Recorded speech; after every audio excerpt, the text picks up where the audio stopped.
Hi, welcome back to West Coast Geeks. I'm your host, Joaquin. How we doing, people?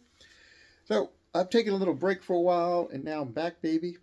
I'm getting ready for the Ontario Comic Con. So, between that and my DM group, we're only down to like two players now, and we're currently playing against the Reptile Cult. Scary. So, um, to all the DMs out there, I wanted to ask a question. Do you set up your next adventure during the module, or in if you're homebrewing, you're always setting up the next adventure because you're dropping little hints, you're giving names of locations, you're talking about people, you're talking about monsters or treasures, and um, you don't. It's not the same thing for those like myself who mostly rely on modules. I mean, I've always been a module person. Um, I really enjoy them, and it's not like I haven't created my own little homebrew world that my players have played in. And we spent, I want to say, almost a year in. And so we were able to like explore different parts of the world, and there were different themes.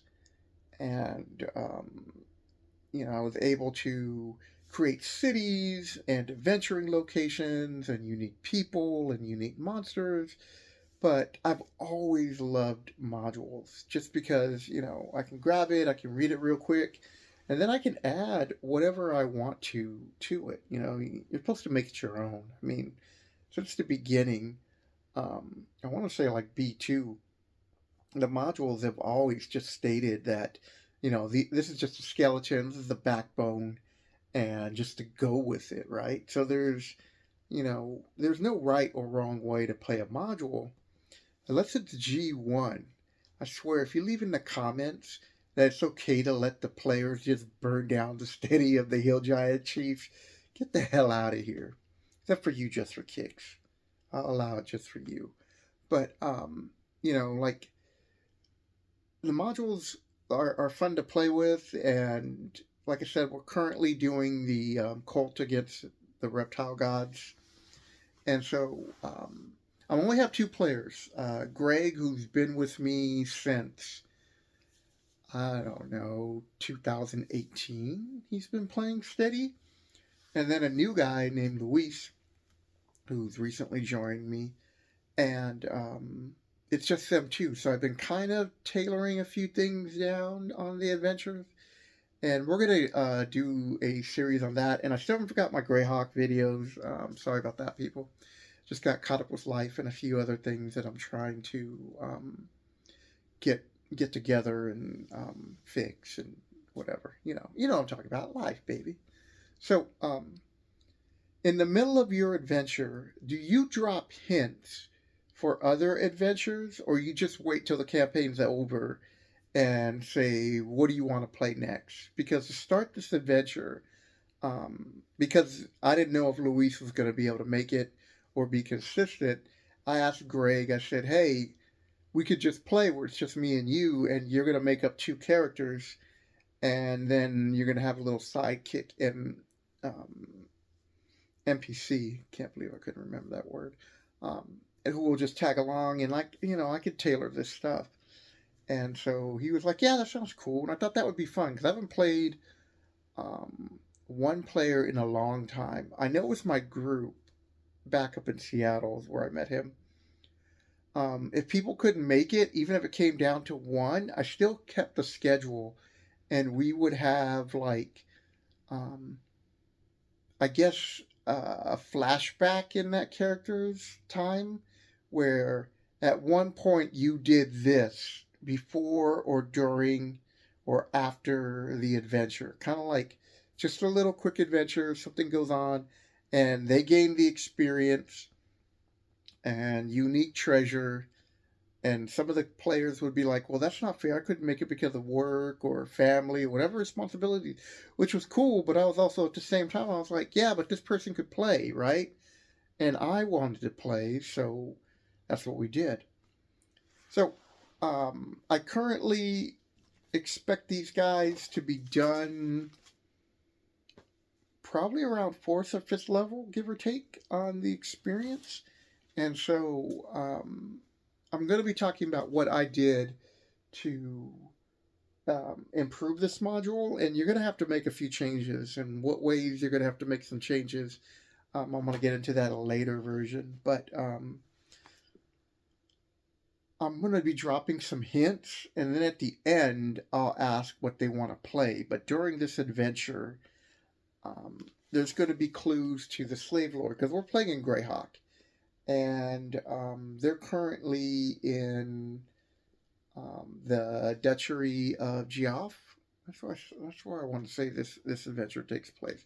But this is in Pomjor, and this is the Wild Coast. So I'm going to give hints about, that there are some slavers, and that some merchants have been disappearing, and other important people have been disappearing, and that if they want to explore these options, that rewards are being handed out. Here's the cover on that. And this is one of the tournament characters. Now, this is a tournament module. So here's the thing about all these modules. Even the ones that are linked to a series like the A series is, and it goes up to 4. You can jump into any of these adventures, and you can treat them as solo. And that's what I plan to do.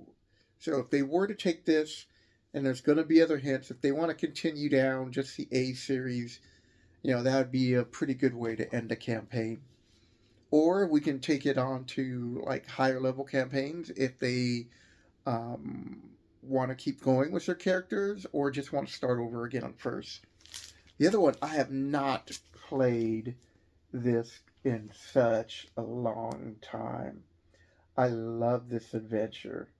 It's such a cool adventure. And so, the Hidden Shrine of Timochcan. Man, I need to practice my Spanish, which I don't speak, but I should know this. And, yeah, this is a great adventure. Like, if you were to play this in a tournament module, your characters are dropped off on an island, and they find this temple and they have to explore it, and they gather up points. But like S1, which I wish they would have done more of these and continued it with the series,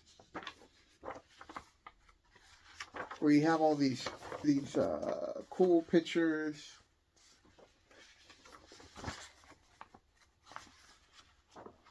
I always love this Jaguar one, this art right here. Not going to go through all of it because at one point I will be doing a review. But they're going to find out some rumors that there's supposed to be a hidden treasure in this shrine that's basically dedicated to the Bat God. And so I'm going to work around that. And I'm going to make a little bit of corrections in here. Not corrections. I'm going to tweak it a little bit to suit my campaign. Another option, same thing with the jungle, which is Dwellers. And so what I like about Dwellers of the Forbidden City, and these are all mid-level from 4 to 7, so this will be right up their alley, is that, again, they're going to hear about some ancient treasure or a tome or something that they have a warlock. That's what Greg's playing, and Luis decided to play a monk, and so maybe there'll be a mythical quarterstaff in here that he could use or something. So whether they choose a jungle adventure, these are the two options they're going to have. The other one I was thinking about doing is setting up rumors for White Plume Mountain. Oh, I love this Funhouse adventure. It's pretty cool. It's great for mid-level. I think the trident would go well with Luis's monk character, and the other weapons like Whelm and Black Razors can be returned back to the owners, where the trident can just stay with Luis if he wants. If not, they can give it back for a reward. I'm not going to have bounty hunters go after them for the wave, but the other two, if they decide to keep, yeah. Because Black Razor's a pretty powerful item, but I don't know. We're going to see how the campaign goes and take it from there. And the last option that I might do is Spelljammer or Planescape or even Ravenloft, but pick a smaller adventure and tailor it towards the group. But if they go that route, I was thinking about something in the wild where they're going to find a portal, and if they choose to go through it, it's going to take them through the Beastland. So all these adventures are nice mid-level adventures where you can instantly just tweak them into your campaign. Um, all of them are one-shots except for the slave pits, and that's where if they continue to choose to fight the slave lords, they can.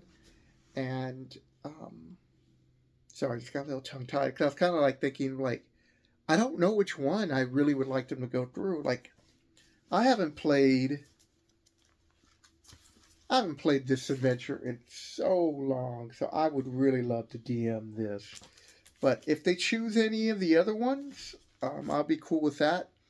If just with the hints they choose the adventure, I think that would be the best result for me, just because then I know they're interested in the adventure as opposed to um, saying, hey, do you want to play the tomb? I mean, the hidden shrine. Do you want to go against the slave lords? You want to go into Planescape? You know, you get the picture right here. I'm going to show these off just one more time because I really do love the art on this cover.